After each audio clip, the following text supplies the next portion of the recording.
লাভালাভি বেশি করবা না, 12 কোটিতে গাছের গোড়া আসতে নানা দেবে, মামু বাড়ি দিল্লি গিয়া পড়বা, বাংলার জমিনে জায়গা হবে না। এই চট্টগ্রাম থেকে স্বাধীনতার মহান ঘোষক প্রেসিডেন্ট জিয়াউর রহমান সাহেব দিয়েছিলেন, এই চট্টগ্রাম থেকেই ইসলামী রাষ্ট্রের ঘোষণা হবে।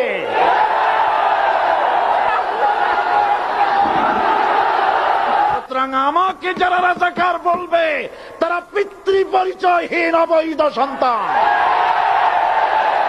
1971 সনের শোনো মুসলমানেরা, বিড়ালের মতো 500 বছর বেঁচে থাকার কোনো লাভ নাই, সিংহের মতো 1 ঘন্টা বাঁচতে চাই।